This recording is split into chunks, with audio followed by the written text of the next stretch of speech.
It is the voice of Indiana County. It's WCCS 101.1 FM, AM 1160, and WCCSradio.com. Good morning to you. And we're talking this morning with John T. Palmer about his book, George Washington's One-Man Army, The Life, Legend, and Battles of Peter Francisco. And our visit is presented by Marcus & Mack, voted best law firm and best personal injury lawyer 4 years in a row in the Best of Indiana County contest. Visit them online at marcusandmack.com. He was known as the Virginia Giant and by a number of other nicknames. He certainly is a Paul Bunyan-esque type of character, Peter Francisco. And John, good morning to you. Introduce us to this guy. Good morning. It's a pleasure to be here. Well, Peter Francisco was born into European nobility, but he was abducted by mariners from the Portuguese Azores at the age of 4 in 1765. They sailed him across the Atlantic, and he was deposited unceremoniously on the docks in City Point, Virginia, about a month later, and that's south of Richmond. Speaking no English, all he could say was his name, Pedro Francisco. He was later indentured to Patrick Henry's uncle as a blacksmith, and they changed his name to Peter. He grew to a whopping 6'6" and 260 pounds by the time he was 14. Now, after hearing firsthand Patrick Henry's "Give me liberty or give me death" speech, he joined the Continental Army and became the most renowned enlisted soldier of the Revolution. Peter Francisco participated in some of the fiercest fighting, witnessed the greatest events, and met an astounding number of luminaries from early America, headlined by Generals George Washington, Nathaniel Greene, and the Marquis de Lafayette, with whom he formed a 5-decade friendship. All told, he fought in at least 10 engagements and received 6 gruesome wounds as he dispatched over 20 enemy soldiers, mostly by the bayonet, and a 6-foot broadsword commissioned for him by none other than General Washington himself. His feats of courage and strength were legendary, as he is reputed to have carried a half-ton cannon from the battlefield at Camden. And after the war, he became a planter. He engaged in self-education, and he taught himself to read, and he married into Virginia society 3 times. He was serving as the Virginia legislature's sergeant-at-arms when he died in 1831. But this is really a compelling account of one of America's first and finest heroes. It's amazing to me that this is a guy that is, he's going 6'6", he's about 260, 270 pounds. The average guy in that day and age is around 5'6", 5'7", isn't he? That's right. He was a foot taller and 100 pounds heavier than anybody else in the Army. He was likely the largest man in North America. And the broadsword is fascinating to me as well. The weapon of choice for this guy is something that you just can't imagine somebody who was that effective in that setting, even with the weaponry of that day, using a broadsword.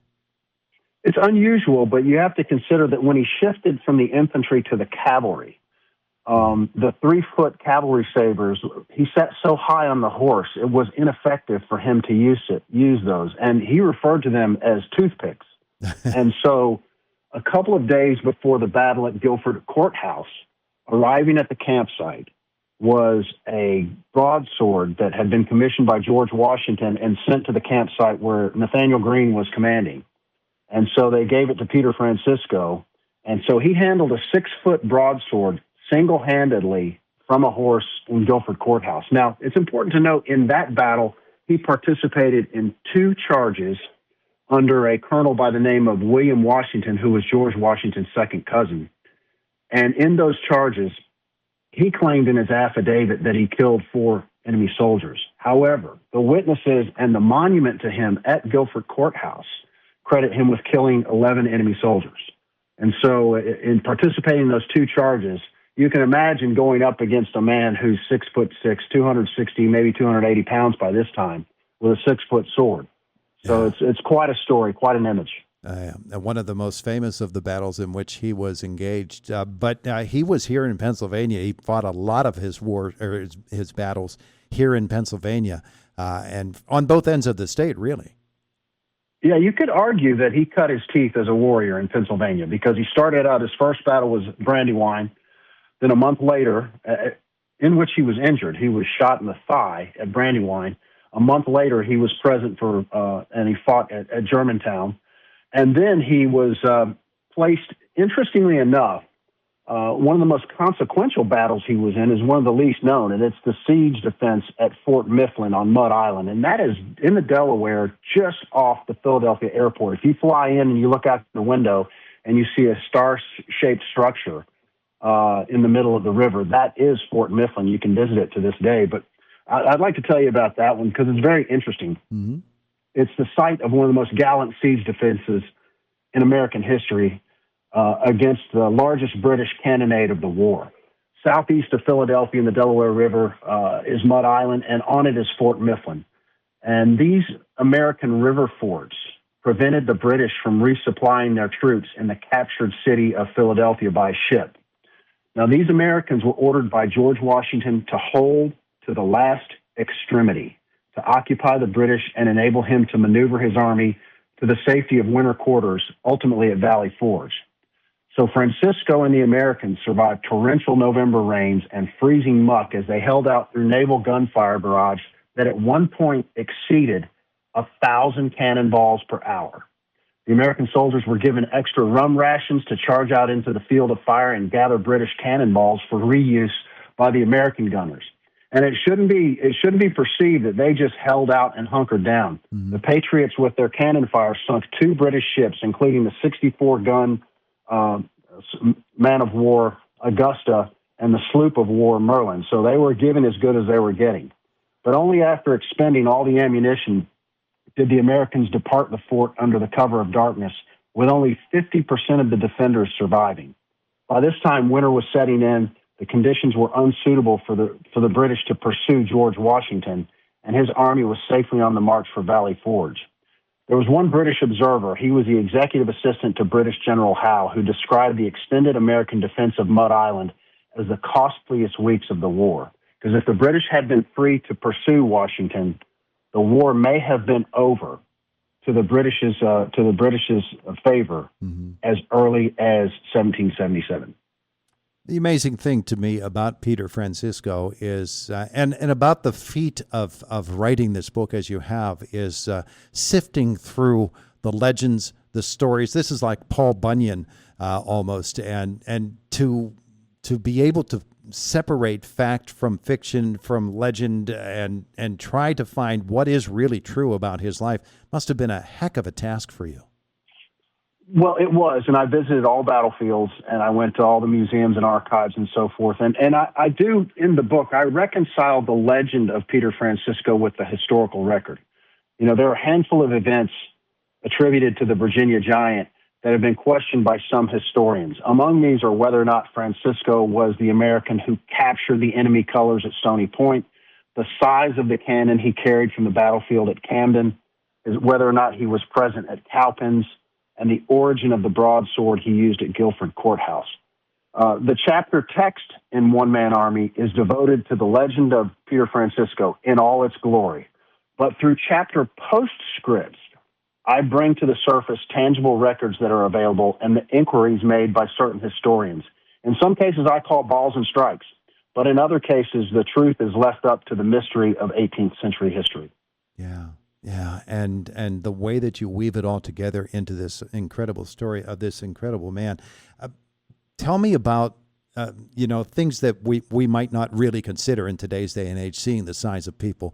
But when someone that big shows up on a field of battle with people who are the normal size of the time, and he's riding a horse, the horse itself must have been an incredible animal to be able to support him through the rigors of a war. There is no doubt, and he was bigger than life. It's very odd. Someone that interviewed me said he knew so many people. He's almost like the Forrest Gump of the Revolution. And he's almost like the Rambo of the Revolution with his fighting prowess, except for one thing: Peter Francisco's real. So, in terms of the people in which he interacted, who knew him and who he formed friendships and professional arrangements. You know, we know about George Washington, but he knew Patrick Henry, Nathaniel Greene, who was the commander of the South, and he commanded Peter Francisco on a half a dozen occasions, presented him with an engraved razor case at Guilford Courthouse. Marquis de Lafayette, they were wounded together at Brandywine, and they convalesced in the same hospital, and they were friends for 5 decades. He was trained under Baron von Steuben, at Valley Forge. He served under Colonel and then General Daniel Morgan several times, served under Mad Anthony Wayne. He was in the cavalry, serving under William Washington, and he also served under Light Horse Harry Lee at Paulus Hook in New Jersey. Post-war, he was sought after by meetings 2 times with then Secretary of State Henry Clay, and he was received in the home of Chief Justice George Marshall in his Richmond domicile. So it's really remarkable that a young boy at the age of 4 that arrived on the docks south of Richmond, Virginia, they could only say 2 words, Pedro Francisco, knew all of these people, became the most well-renowned soldier in Revolutionary history at the time, and wound up being the toast of Virginia society after the war. It's quite interesting. John T. Palmer is our guest, the author of George Washington's One-Man Army, The Life, Legend, and Battles of Peter Francisco. Tell me about your decision to sit down and write this book, where you came across, where you found the story, and finally decided, I have to write this. Well, I will tell you that I was doing some work around the house, and I had the History Channel going in the background, and they were talking about Camden, where a soldier, it turned out to be Peter Francisco, shouldered an 1,100-pound cannon and walked it off the battlefield so the enemy wouldn't get it, ostensibly. And that caught my ear because the record for deadlift in weightlifting is about 1,100 pounds, and that's just taking a barbell and just getting it to your thighs. So in my mind, I thought, wow, that's incredible and if not impossible. And so I kind of started doing passive research on Peter Francisco simply because I'm interested in history.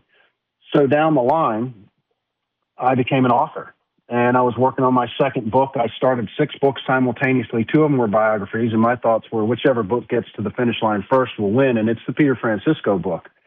And so that's when I really got inside his life.